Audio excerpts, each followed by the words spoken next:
Bonjour à tous et bienvenue dans cette nouvelle vidéo. Aujourd'hui, critique, récap de House of the Dragon épisode 5.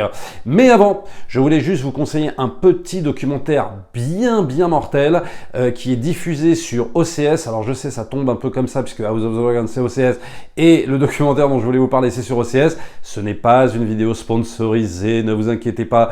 Dès que c'est une vidéo sponsorisée, je vous préviens. Mais le fait est que ça tombe comme ça, il est sorti hier sur OCS, c'est sur l'acteur John Belushi et le documentaire s'appelle Belushi. Alors c'est un documentaire à voir absolument dingo pour ceux qui connaissent et même pour ceux qui ne connaissent pas John Belushi. C'est un documentaire absolument complet, donc ça couvre toute sa vie, sa courte vie, puisque c'est un acteur qui est décédé à 33 ans des suites d'overdose, héroïne, coke, etc.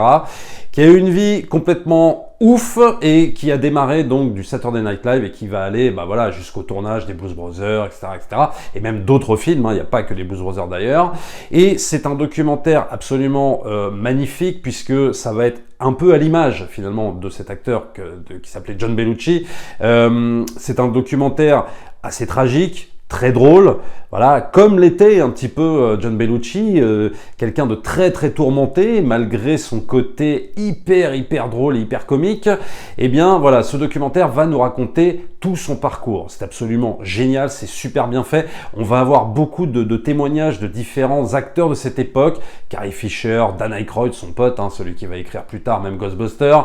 On va avoir Chevy Chase, on va avoir Bill Murray, on va avoir toute cette clique là en fait, donc du Saturday Night Live qui va raconter John Belushi. Il va y avoir aussi son frère James Belushi qui va nous raconter pas mal d'anecdotes. C'est un documentaire super intéressant. Voilà, donc ceux qui aiment l'acteur, vous allez apprendre énormément de choses. Même moi qui connaissais pas mal la vie de John Belushi, j'ai trouvé le moyen d'apprendre des trucs. Voilà, donc je vous recommande évidemment ce documentaire pour ceux qui ont OCS. Alors maintenant, on en vient à la pépite du jour. Tous les lundis, c'est une pépite. Tous les lundis, à chaque fois. House of the Dragon, donc épisode 5. Ça monte en pression, on est encore face à un superbe épisode, t'as toujours l'impression que l'épisode du jour est toujours mieux que celui de la semaine dernière, c'est quand même incroyable, alors que les 4 épisodes derniers, ils sont juste dingos. Là, on a encore le droit à un superbe épisode, alors que on n'a pas une once d'action. Mais c'est juste fabuleux, quoi. Je sais pas comment ils font. L'écriture, tout ça, enfin, je veux dire, c'est juste absolument dingo, puisque c'est un épisode, je vais pas spoiler tout de suite, mais bon, je vais spoiler assez rapidement, parce que c'est quand même compliqué d'en parler sans raconter tout ce qui se passe. C'est un épisode qui va se concentrer, évidemment, toujours sur des histoires d'héritiers, sur des histoires de descendance, des histoires de mariage, surtout de mariage. On va encore avoir un épisode centré sur le mariage. On sait que dans l'univers de Game of Thrones, les mariages ne se passent pas toujours très bien, si vous voyez ce que je veux dire. Donc là, on va avoir un épisode là-dessus. Trahison, complot, révélation, tout va se jouer à ce niveau-là. Donc je vous le dis, carrément pas d'action, voilà, faut bien le savoir, mais quand un scénario est tellement bien foutu, est tellement bien écrit, les dialogues sont tellement fabuleux, et que les acteurs interprètent ça évidemment à merveille, il y a beau ne pas avoir d'action, on ne s'ennuie jamais. Alors avant d'en venir au spoiler, j'ai très peur encore quand même, et ça c'est pas, j'accuse pas les showrunners, attention, loin de là, mais j'accuse ceux qui vont la regarder, ceux qui regardent House of the Dragon. J'ai l'impression qu'ils vont nous refaire encore le coup de la gentille petite fille Targaryen. Voilà, donc là, en l'occurrence, Rhaenyra. J'ai l'impression qu'on va nous refaire Daenerys bis. Alors attention, pas en termes de destinée de personnage, mais comment les spectateurs vont la considérer. Et j'ai très peur de ce qui se profile par rapport à certains spectateurs qui vont regarder le parcours de Rhaenyra et qui vont forcément essayer de dire que Rhaenyra c'est la gentille de la série. Et je pense que ces gens-là se plantent complètement. Ça veut pas dire que les autres sont les gentils et que Rhaenyra ce serait la méchante. C'est beaucoup plus compliqué que ça. C'est beaucoup plus nuancé que ça.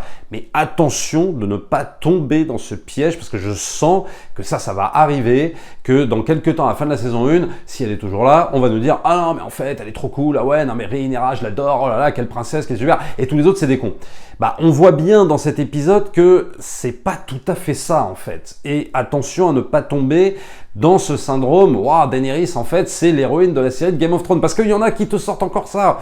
C'est saoulant, quoi, au bout d'un moment. Putain, ils comprennent toujours pas, quoi. Mais bon, c'est pas grave. Allez. Alors maintenant, on va venir évidemment au spoiler, donc, de cet épisode 5. Alors, on a un roi Viserys, qui est là en mode, genre, on a l'impression qu'il va mourir à chaque scène. Là, c'est quand même très inquiétant, même si on sait, parce que bon, moi j'ai vu le trailer de l'épisode 6 qui va être, à mon avis, totalement monstrueux. On a l'impression que oui, il va mourir à chaque scène, alors que bon, on le voit encore, je crois, dans l'épisode 6. Bon, on verra. Attention, pas de spoiler sur le reste de la saison, même pour ceux qui ont lu le bouquin. Je vous le demande, je vous le redis encore. Attention, pas de spoiler. Voilà. Mais juste, je me dis, combien de temps il va tenir ce roi Viserys, parce que là, on le voit très très mal en point, même jusqu'à la fin, la séquence du mariage et tout, ça devient très très compliqué pour lui de tenir physiquement. Une scène que j'adore, c'est la main du roi Otto qui est obligé de partir parce qu'il a été viré par Viserys et qui prévient sa fille Alicent que déjà d'une part Rhaenyra elle est clairement pas clean, que limite faut pas la croire alors qu'Alicent a envie de la croire, et puis qu'il faut continuer à manœuvrer en fait, manœuvrer comme l'a fait son père, manœuvrer pour que le fils de Alicent soit l'héritier du trône. Voilà, c'est-à-dire continuer en fait tout le boulot qu'a commencé la main du roi Otto. Car évidemment, il sait pertinemment que tous les seigneurs de Westeros ne supporteront pas évidemment qu'une femme soit sur le trône, Rhaenyra soit sur le trône. Et donc il a très très peur de la future violence en fait de Rhaenyra, qui, pour asseoir sa légitimité, va essayer de tuer éventuellement le fils de Alicent. Donc il la prévient. Et on est encore, Alicent, elle est encore dans cette phase où elle n'arrive pas à croire que Rhaenyra puisse coucher avec soit l'oncle de Rhaenyra, c'est-à-dire Daemon, ou alors quelqu'un d'autre. Bon, mais elle va l'apprendre très vite, Alicent, qu'elle a bien couché avec quelqu'un, Rhaenyra, puisque elle apprend que son père lui a filé une potion, justement la fameuse potion qu'on lui donne dans l'épisode, à la fin de l'épisode de la semaine dernière, la potion en gros pour avorter, quoi. Alors on va avoir évidemment dans cet épisode des tas de rebondissements, des tas de révélations, et notamment cette fameuse révélation de Sir Criston qui balance tout en fait, balance tout à la reine, balance tout à Alicent, comme quoi oui, Rhaenyra et lui ont eu une liaison. Déjà, ça devient très très compliqué. Voilà, puisque maintenant Alicent est au courant. Et pourquoi Sir Criston balance tout? Eh bien, tout simplement parce que, il se fait envoyer complètement balader. Il se fait envoyer balader la scène d'avant par une Rhaenyra qui ne veut pas renoncer au trône, alors qu'elle est complètement courtisée en fait par Sir Criston qui lui voit tout d'un point de vue romantique et non pas d'un point de vue politique. C'est ça qui est super intéressant, et il lui dit bon viens, on fout le camp, on s'en va de tout ça, etc. et on se marie loin de Port-Réal et compagnie, et on vit notre amour comme on devrait le vivre. Mais seulement le problème, c'est que Rhaenyra ne l'entend clairement pas de cette oreille-là. Et c'est pour ça que je disais juste en début de vidéo, attention à ne pas prendre Rhaenyra peut-être pour ce qu'elle n'est pas, c'est-à-dire oh là là, une innocente au cœur pur. Non, tu vois bien que l'amour pur, elle en a un peu rien à foutre, Rhaenyra, puisque elle ne veut pas renoncer à ce putain de trône. Voilà. Donc attention à ce personnage qu'on pourrait considérer comme une fille au cœur pur. J'y crois pas du tout. Bon, voilà, et on le voit bien dans cette scène. Elle l'envoie balader, et en plus en lui disant oui, si tu veux, à la limite on peut rester amants, quoi. Voilà. Donc et ça évidemment Sir Criston s'y oppose fermement. Donc du coup on a l'impression un peu que par vengeance, alors qu'il sait que lui-même risque sa vie quand même, par vengeance, il va évidemment balancer la liaison qu'il a eue avec Rhaenyra. Alors on apprend évidemment que le futur époux de Rhaenyra, Laenor, il est gay, donc ça pose encore un autre problème. On met encore des embûches, on met encore des complications, évidemment, on met des complications pour que rien ne se passe comme prévu, quoi, très clairement, puisque évidemment c'est un mariage purement politique, les deux le savent. Rhaenyra sait que Laenor est gay, Laenor je crois qu'il sait qu'elle a eu une aventure, etc. Bon bref, donc tout ça fait que, évidemment, c'est la marmite qui bout, c'est une marmite qui bout. Quand ça va être en ébullition, qu'est-ce que ça va être, quoi? Et cette marmite qui bout, ça amène forcément à la scène finale, la scène du banquet, la scène de la réunion, en gros, des noces, si je puis dire, entre Rhaenyra et Laenor, donc les familles qui vont se réunir. Donc on va avoir On va même avoir, tiens, les Lannister qui vont arriver. Alors, il y a une phrase qui m'a fait marrer. Bon, c'est pas bien méchant, hein, commencez pas à vous exciter. C'est juste que, en fait, tu as un des Lannister qui demande au roi, mais où est la reine?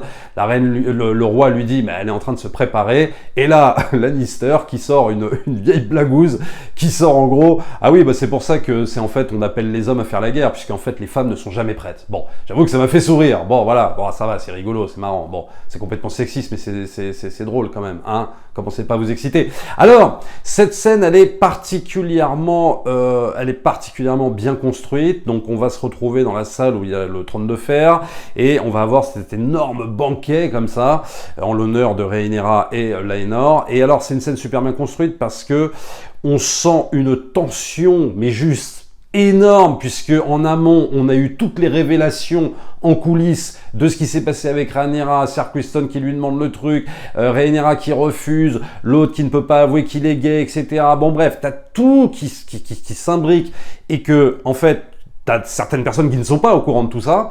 Et on va te monter cette scène, on va te monter la sauce en fait, et on va te monter cette scène, donc avec des gros plans sur les tambours, sur les danses, etc.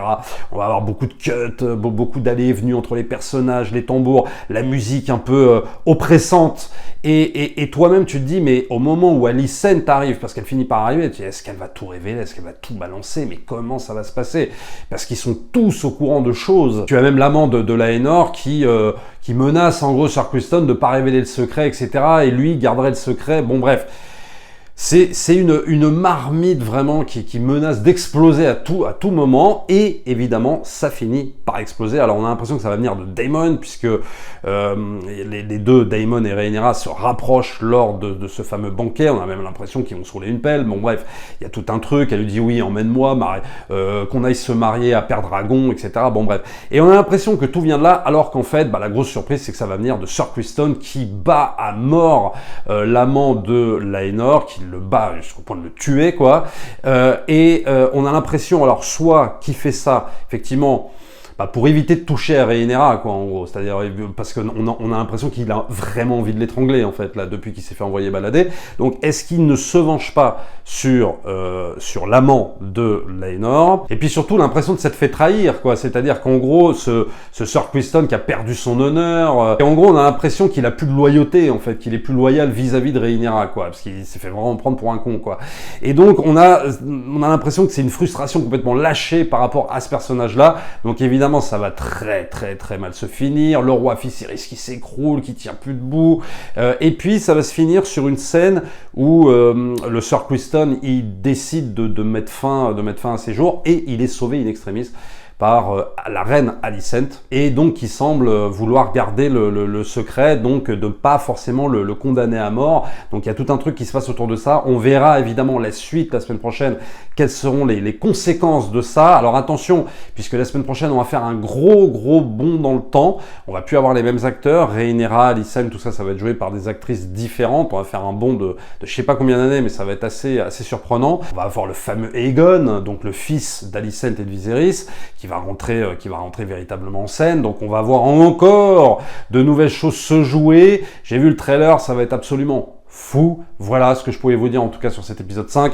Encore mieux que celui de la semaine dernière, qui était déjà complètement dingue. Voilà, donc bon, encore du très lourd pour House of the Dragon. Toujours impatient de retrouver chaque lundi un nouvel épisode, et je pense que là maintenant ça y est, on est habitué, ça va aller crescendo, il n'y a pas de raison que ça s'arrête dans la qualité. Je ne vois pas comment ça peut baisser, voilà, à moins d'une grosse merde qui arrive, mais vraiment je n'y crois pas 2 secondes. Je pense que ça va aller vraiment crescendo. Là on est face très clairement, hein, franchement, épisode 5, on est certainement face, pour moi, à une des meilleures séries de l'année, avec évidemment le final de Better Call Saul. Hein. On n'oublie pas Better Call Saul. Mais là, House of the Dragon, c'est vraiment du caviar, comme je dis souvent. Abonnez-vous à la chaîne si ce n'est pas encore fait, likez, partagez comme d'habitude. Et nous, on se retrouve très vite pour une prochaine vidéo. Ciao!